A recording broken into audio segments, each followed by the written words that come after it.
बुबालाई मैले पार्टीको कहिले छोइले अहिले फेरि नाति नातिले पार्दिन्न अनि ती दुईटा केटा छन् राम्रा छन् के सोझो छ सोझोलाई अलिक फटा नै चाहिन्छ हौ केटी होइन काम छैन फट्टा केटी खोज्नु फट्टा जेठालाई चाहिँ खोजिदिनु भन्छ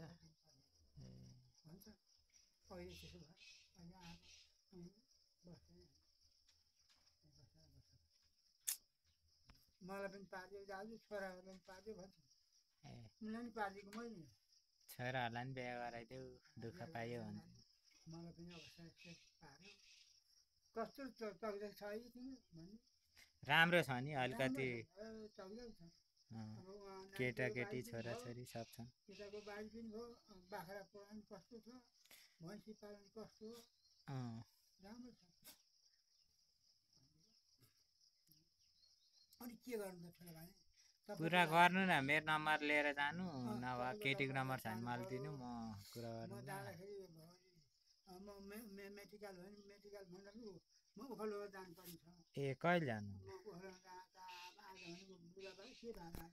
आज बिहिबार आज मङ्गलबार हो कि सोमबार जान्छु उखलमा मेरो भत्ता आउनेको काठमा बिग्रेको छ भत्तामै ओखालढुङ्गै जानुपर्ने भयो अनि त्यहाँ पनि म बस्छु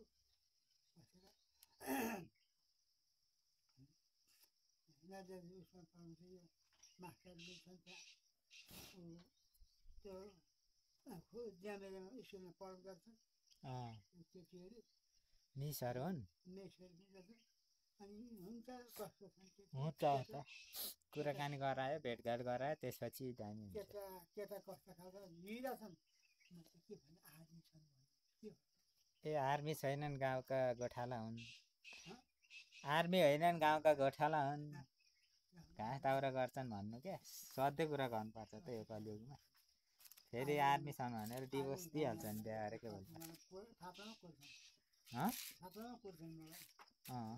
घर खेती गर्छन् भन्नु पर्यो है घर खेती गर्छन् भैँसी पाल्छन् दही घिउ दुध अनेक केही छ खानालाई दुःख छैन लाउनलाई दुःख छैन भनिदिनु त्यति भन्दाखेरि पट्यो भने बिहा हुन्छ हामी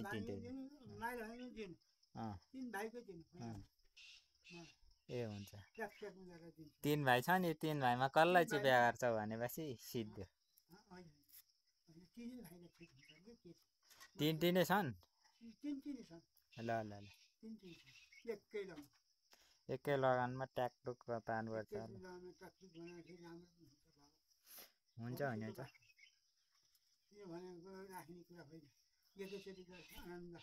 हाम्रो नि बेला भइसक्यो बेला भएर नि काटिसक्यो मान्छेले म पुगेँ 30 माइलो 28 कान्छो 26 अनुहार पो फर्को त उमेर गइगयो उमेर गएको त छैन तै पनि 30 लाएँ यो अनुहार चाहिँ कुलकुलाउँदो छ र पो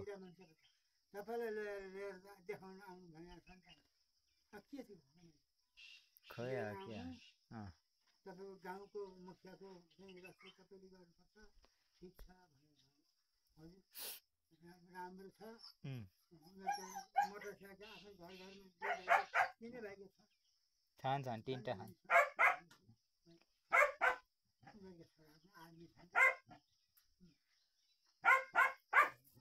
तिमीले फसाउने हो कि भन्छ म किन फसाउनु केटासँग कुरा गर फस्छौ कि के गर्छौ भनेर सोधिदिन् न म जस्तो ह्यान्डसम पाए त बिहा गर्थेँ त्यस्तो केटा माइले त झन् कडा हिरा बुवा काठमाडौँतिरै छन्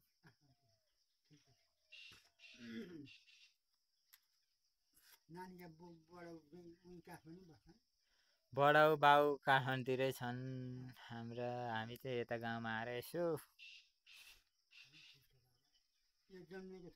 जन्मथलोमा कर्म गर्दैछन् बाहिर जान पाइएन छ उमेर छ अब 30-35 वर्ष छ अहिले बिहा गर्नुपर्छ सोच त त्यही हो बिहा गर्ने गाउँले गोठालो त बिहा गर्न सक्दैनस् मलाई पाल्न सक्दैनस् केटी भन्छन् केटीहरू नि त्यही गाउँमै बसेर हो कि बा विदेशी जानुपर्ने हो कि के हो बुझ्न गाह्रो छ त्यही भनेको बिहा गरेर विदेश चल्दिउँ कि हामीलाई पाल्नलाई भनेको केही सिप नलाग्ने भयो मेरो त छ नागरिकता पासपोर्ट सबै छ आइमाई बिहा नगरी तेरो योग छैन विदेशको भन्दाखेरि आइमाई नि भेटिँदैन विदेशको योग नै लाग्दैन तनाव छ नि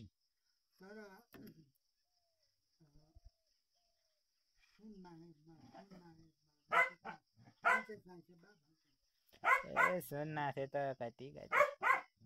लसुन लिएर जानुपर्छ सुन चाहियो भने लसुन लिएर जाने आइमाईलाई के को सुन लसुन दिने हो यहाँ दाल भात नलाउँछ छक्क परे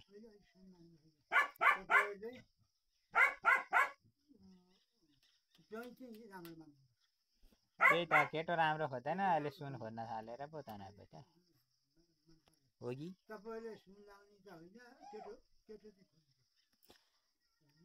सुन लाउने भने त गुनिलो केटो भए राम्रो ओ माइला ए मामाले बोलाउनु भयो यहाँ कुरा गर्न आइज अरे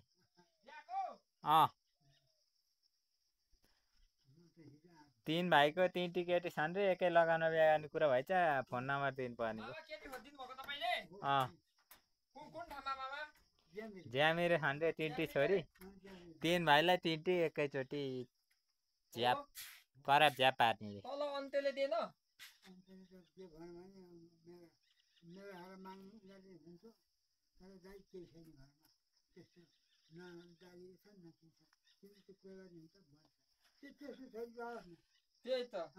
दुईवटा बाइक छ भनिदिनु पर्दैन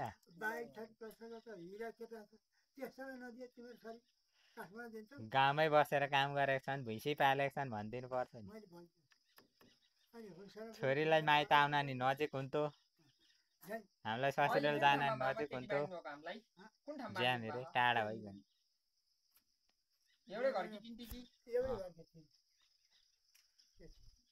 तीन भाइलाई चाहिँ